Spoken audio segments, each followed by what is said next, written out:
हरे राम राम राम हरे हरे, हरे कृष्ण कृष्ण कृष्ण हरे हरे, हरे राम राम राम हरे हरे, हरे कृष्ण कृष्ण कृष्ण हरे हरे।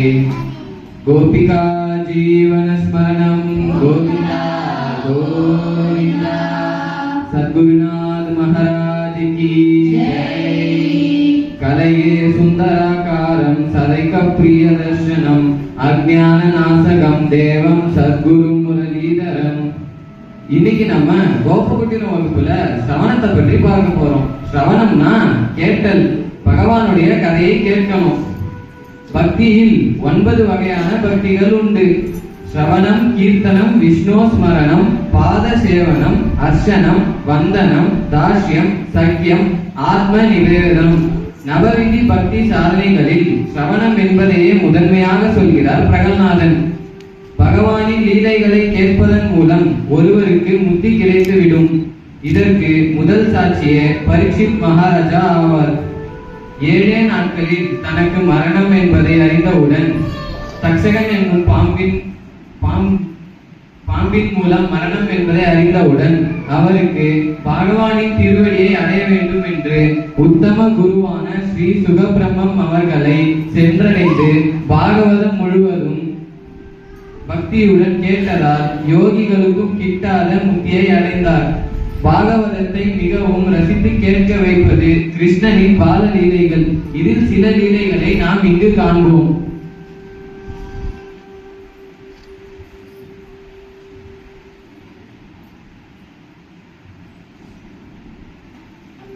ஒரு சமயம் கிருஷ்ணன் விளையாடிட்டு வீட்டுக்கு களைப்பா வந்தான். அப்ப யசோதம்மா கிருஷ்ணனுக்கு பால் எடுத்துட்டு வந்தாங்க. ஆனா கிருஷ்ணனும் ஏற்கனவே கோபிகைகள் வீட்டுல பால் வெண்ணெய் எல்லாம் திருடி சாப்பிட்டான். அம்மா வேற மதியம் பருப்பு சாதம் ஊட்டி விட்டாங்க. இப்ப எப்படி பால் குடிக்கிறது அப்படின்னு யோசிக்கிறான் கிருஷ்ணன். கிருஷ்ணன் சொன்னானா, அம்மா அதான் பருப்பு சாதம் சாப்பிட்டேனே, பால் வேற குடிக்கணுமா? யசோதம்மா சொன்னாங்க, ஆமாண்டா கண்ணா, நம்ம வீட்டு பசுமாடெல்லாம் உனக்காக தான் பால் கறக்குது. நீ பால் குடிக்கலன்னா அதுக்கெல்லாம் கஷ்டமா இருக்காதா? பால் குடிக்காம தப்பிக்கிறதுக்கு கிருஷ்ணன் சொல்றான், அம்மா கண்ணுக்குட்டிக்கு பால் வேணாமா அப்படின்னு கேட்டான்.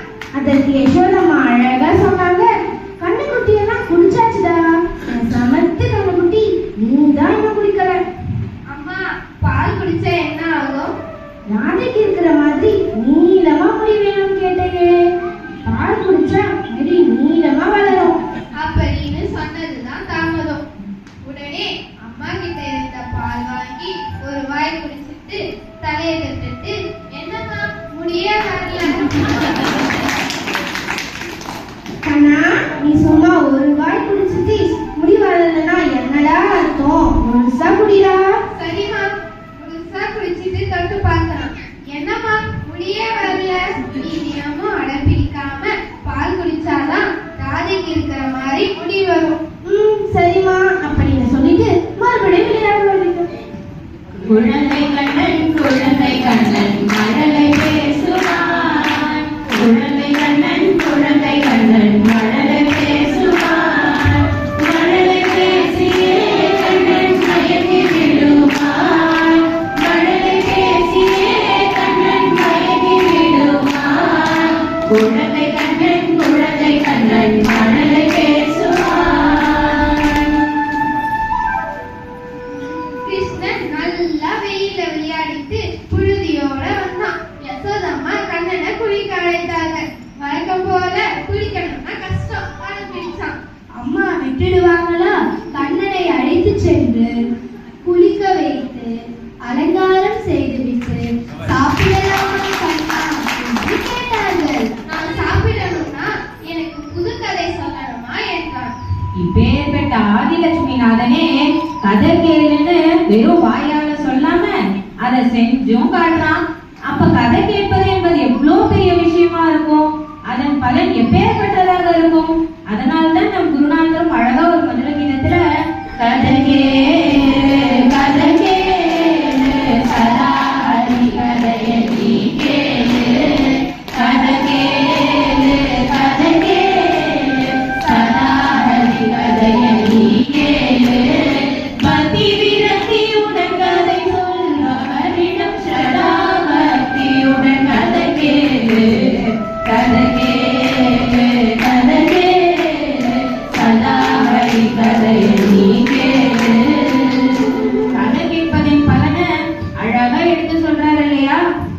புது கதை தானே, சரி வா மாடிக்கு போய் காற்றோட்டமாய் சாப்பிடலாம் என்று கண்ணனை அழைத்து சென்றார். அப்ப தெரியாதனமா கிருஷ்ணன் நிலாவை பார்த்துட்டான்.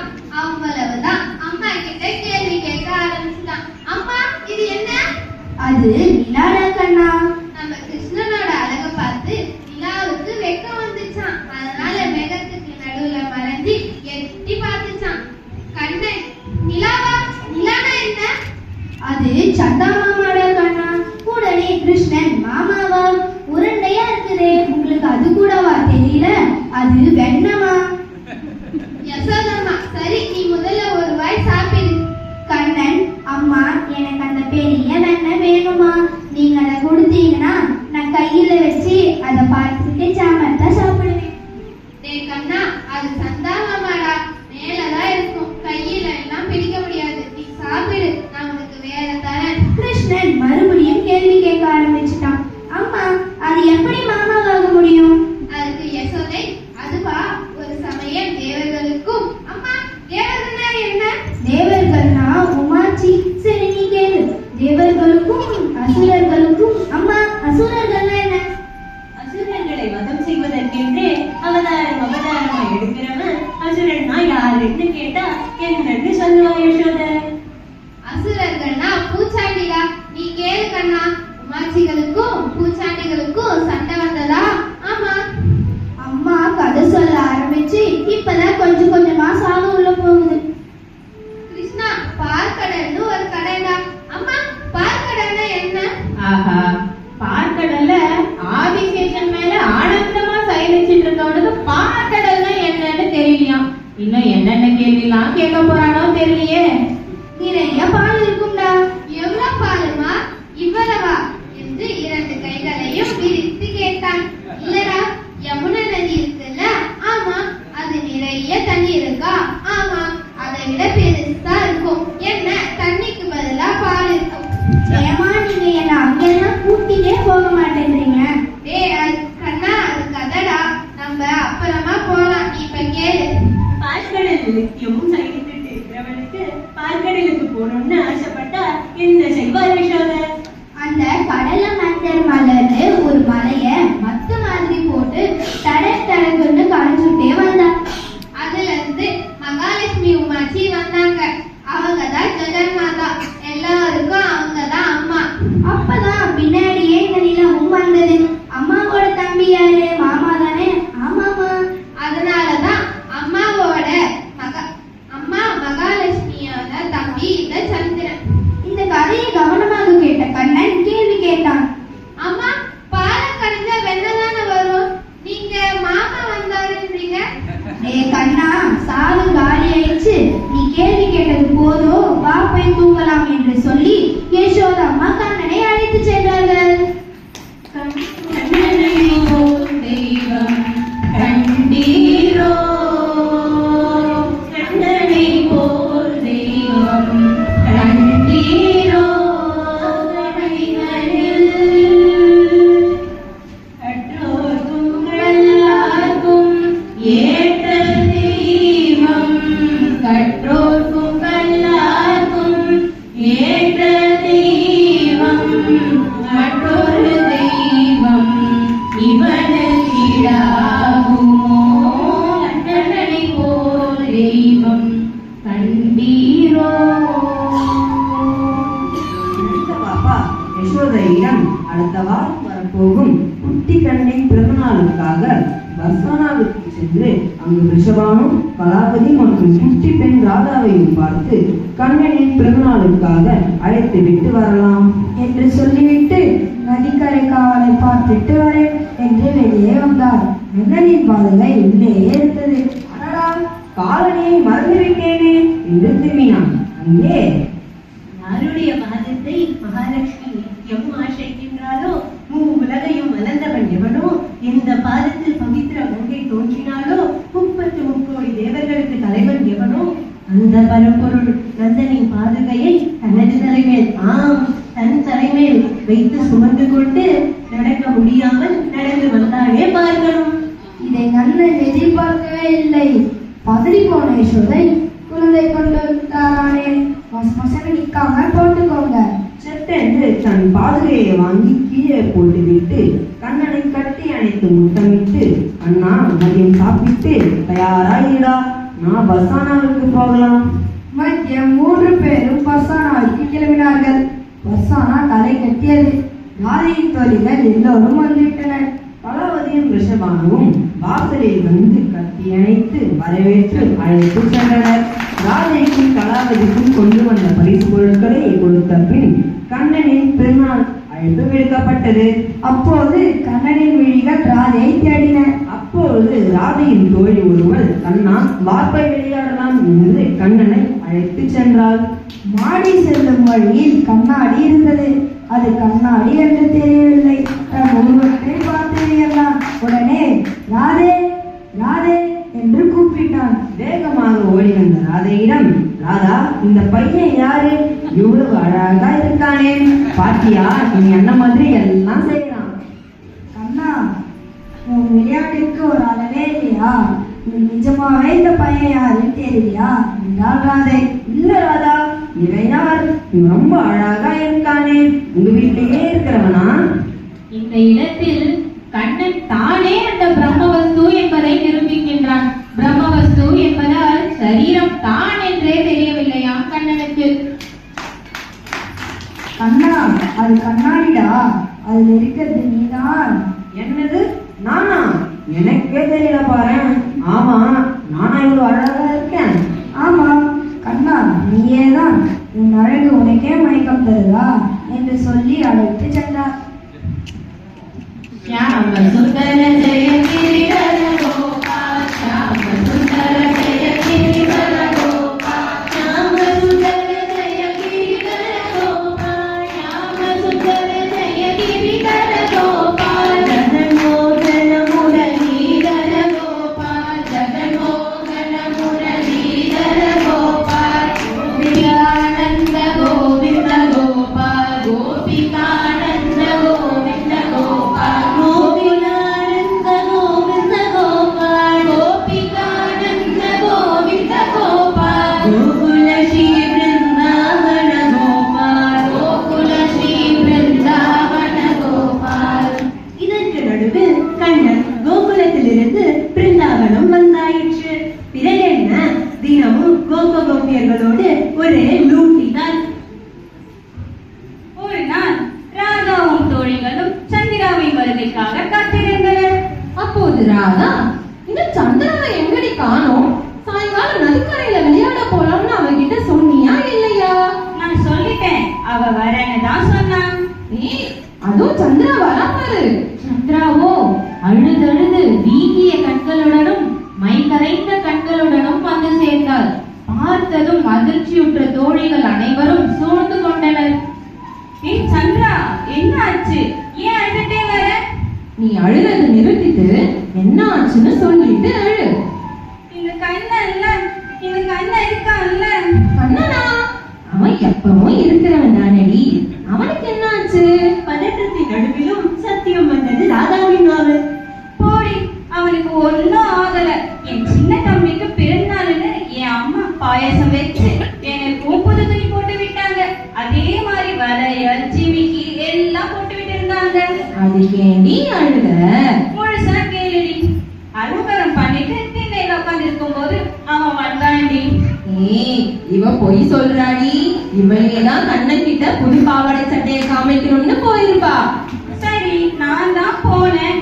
அவன்ல அழகா இருக்கு, எங்க இப்படி சுத்து பார்க்கலாம், குடை மாதிரி விரியும்னு சொன்னான். நானும் சுத்தினேனா, 2 கையில மண்ணை எடுத்து பாவாடை முழுக்க போட்டுட்டு ஓடி விட்டான். அம்மா கிட்ட நல்லா திட்டும் அடியும் வாங்கிட்டு வந்தேன். ரொம்ப அழகா இருக்கான்னு பேச போனா எல்லாரையும் அழ விட்டான். அவனை அழ வைக்கணும். எல்லோரும் சேர்ந்து ஆமா ஆமா என்றனர். ராதா சற்று யோசித்தான். தூரத்தில் கண்ணன் தனியாக வந்து கொண்டிருந்தான். அவனை பத்தி பேசினாலே மூக்கு வேர்த்திடுமோ? உடனே வந்துடுறானே கண்ணன். அப்போது ராதா, நான் ஒரு யோசனை சொல்கிறேன் கேளுங்கள் என்றாள். எல்லோரும் மனதில் சேர ராதா ஏதோ கிசுகிசுத்தாள். அப்படியா? அப்படி சொன்னா கண்ணன் அழுவானா? உடனே ராதா, கண்டிப்பா அழுதுருவான் பாரு. கண்ணன் அருகில் வர ராதா,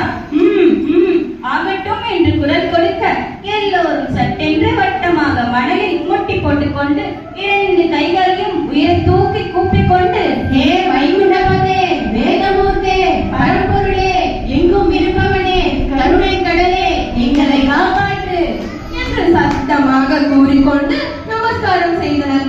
அவ்வளவுதான். கண்ணன் அப்படியே மணலில் உட்கார்ந்து கொண்டு ஓவென்று ஆட ஆரம்பித்தான். கூப்பிடுறீங்க என்னை கோபாலா, கண்ணா, பெண்ணை திருடான்னு கூப்பிடாம இப்படி எல்லாம் யார் உங்களுக்கு கூப்பிட சொன்னா? அனைவரையும் கரையேற்ற எளிமையாக அவதாரம் செய்த கண்ணனுக்கு, அந்த பரம்பொருளுக்கு வைகுண்டபதே, நாராயணா என்பதெல்லாம் சிறு பெயர்களாகி போனதாம். கண்ணன் அழுவதை பார்த்துட்டு குட்டி கோபிகைகளுக்கும் மனம் தாங்கவில்லை. சரிடா, இனிமே கூப்பிடல, அழகடா என்றதும் கண்ணை துடைத்துக் கொண்டு பின் எழுந்தான். சந்திரா, நாளைக்கு உங்க வீட்டுக்கு தான் வருவேன். பாயாசம் தராமல் பாவாடையை மட்டும் காமிச்சல்ல, நாளைக்கு உங்க அம்மாவை பாயாசம் பண்ணி வைக்க சொல்லு என்று கூறிக்கொண்டு ஓடிவிட்டான் கண்ணன். இதைத்தான் ஆண்டாலும் திரும்பியே அழைத்தனவும் சீறி அருளாதே என்கிறார். தைய திகு திகு தைய திகு திகு தைய திகுமெனாடும் கண்ணன் இவனிடம் ஐயர் கொண்டன் தோழினானே. தைய திகு திகு தைய திகு திகு தைய திகுமெனாடும் கண்ணன் இவனிடம் ஐயர் கொண்டன் தோழினானே. ஒரு சமயம் காரியன் என்ற பாம்பால் யமுனை முழுக்க விஷம் பரவி இருந்தது. பிருந்தாவனத்தில் இருந்து மக்கள் எல்லோரும் பயந்து போயிருந்தனர். யமுனை நதிக்கிட்டேயே யாரும் வரல. இது கண்ணனுக்கு தெரிய வந்தது. நேரா வந்து நதியில குதிச்சு காளியன் கூட சண்டை போட்டான். அப்போது அந்த காளியன் கிருஷ்ணனை சுத்தினான். பிருந்தாவன மக்கள் பயந்து போயிட்டாங்க. ஆனா கிருஷ்ணன் அப்படியே பெருசா வளர்ந்துட்டான். காளியன் தலைவரை ஏறி ஆட ஆரம்பிச்சுட்டான். சிரசிலே கால்களும் கையிலே வாளும் ஒய்யாரமாய் பிடித்து ஓங்காரமாய் நின்றான். தாம் கிட்ட தக்கஜுன்னு தாம் கிட்ட தக்கஜுன்னு தட்டி கிட்ட தோம்தா தட்டி கிட்ட தோம்தா மரத்தில் இருந்து குளத்தில் குதித்து காளியன் சிரசில் ஏறினான். தக்கிட தக்க திமி தக்கிட தக்க திமி தக்கிட தக்க திமி தக்க ஜடுதோம். கிருஷ்ணன் குதிக்கிற வேகத்துல காளியன் தன் வாயில இருந்த விஷத்தை எல்லாம் கக்கிட்டான். காளியன் கிருஷ்ணனிடம் சரணாகதி செய்து விட்டான். கிருஷ்ணன் காளியனை யமுனையை விட்டு நிரந்தரமாக போக சொன்னான். யமுனை மீண்டும் தூய்மையாகிவிட்டது. எந்த கண்ணன் காளியனின் கர்ப்பத்தை அடக்கி தன் திருவடியின் ஸ்பர்ஷத்தினால் அவனை ஆட்கொண்டானோ அந்த கண்ணன் நம்முடைய காமம், கர்ப்பம், கோபம் போன்ற எண்ணற்ற எண்ணத்தை அழித்து தன் திருவடியில் நம்மையும் வைத்து ரட்சிக்க வேண்டும் என்று மன்றாடி பிரார்த்திப்போம். அபார மகிமாவோ அதி அதி அபார மகிமாவோ அபார மகிமா சத்குரு கடாட்சம் அபார மகிமாவோ அதி அதி அபார மகிமாவோ அபார மகிமா சத்குரு கடாட்சம் அபார மகிமாவோ அதி அதி அபார மகிமாவோ.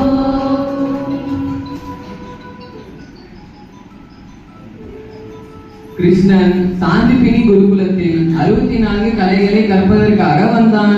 அப்போதே கிருஷ்ணனுடன் சுதாமாவும் இருந்தார். இருவரும் நண்பர்களாக இருந்தார்கள். ஒரு நாள் சமைப்பதற்காக காட்டில் விறகுகளை எடுப்பதற்கு கண்ணனும் சுதாமாவும் வந்தார்கள். விறகுகளை எடுத்துக்கொண்டு வரும் பொழுது மழை வந்துவிட்டது. கண்ணனும் சுதாமாவும் தாங்கள் அணிந்திருந்த துணியை விறகுகளுக்கு சுற்றி மரத்தின் இலையில் சிறிதாக இடம் இருந்தது. அங்கு விறகுகளை வைத்துவிட்டு இருவரும் மழையில் நினைய தொடங்கினார்கள். அப்பொழுது குருநாதன் கண்ணனையும் சுதாமாவையும் தேடி வந்தார். மழையில் நனைந்து கொண்டிருப்பதை பார்த்து ஏன் இங்கு வந்தீர்கள் என்று கேட்டார். நாளை சமைப்பதற்கு விறகுகளை எடுப்பதற்காக வந்தோம் என்று விறகுகளை காட்டினார்கள். குருநாதர் சொன்னார், இந்த இடத்தில் நீங்கள் நிற்காமல் விறகுகளை நனையக்கூடாது என்று வைத்துள்ளீர்கள். குருநாதர் கண்ணனையும் சுதாமாவையும் ஆலிங்கனம் செய்து இருவரையும் நீங்கள் சௌக்கியமாக இருக்க வேண்டும் என்று ஆசீர்வதித்தார். கிருஷ்ணன் வந்தே ஜெகத்குரு. ஜெகத்குருவாக இருந்தும் ஒரு குருவிடம் தான் இருந்து 64 கலைகளையும் கற்றுக்கொண்டான் என்றால் குருநாதரும் குருமகிமையும் எப்பேற்பட்டதாக இருக்கும். அப்பேற்பட்ட குருநாதரின் சரண கமலங்களில் எப்பொழுதும் சத்சங்கத்தில் இருந்து குரு கிருபைக்கும் ஹரி கிருபைக்கும் பாத்திரமாக வேண்டும் என்று பிரார்த்திப்போம். குரு கிருபை இல்லாமல் ஹரி கிருபை இல்லை, ஹரி கிருபை இல்லாமல் பக்தியும் இல்லை, குரு கிருபை இல்லாமல் ஹரி கிருபை இல்லை, பக்தி இல்லாமல் முக்தியும் இல்லை, பக்தி இல்லாமல் நிவர்த்தியும் இல்லை, முக்தி இல்லாமல் துக்க நிவர்த்தியும் இல்லை. குரு உருவும் ஹரி உருவும் ஓருருவாகுமே, ஓருருவில் உன் மனதை நிறுத்தினார், ஓருருவானந்த ஓங்கார பொருள், ஓருருவானந்த ஓங்கார பொருள், சத்ய ஞான அனந்த பிரம்மமாய் விழுந்திடுமே, சத்ய ஞான அனந்த பிரம்மமாய் விழுந்திடுமே. குரு கிருபை இல்லாமல் ஹரி கிருபை இல்லை, ஹரி கிருபை இல்லாமல் பக்தியும் இல்லை.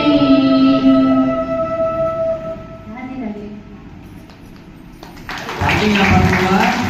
கிருஷ்ணன் எவ்வளவு லீலை பண்ணிருக்கான். இப்போ நம்ம கொஞ்சம் தான் பார்த்தோம், மீதியை நம்ம போக போக பார்க்கலாம். ராதே ராதே. ராதே ராதே.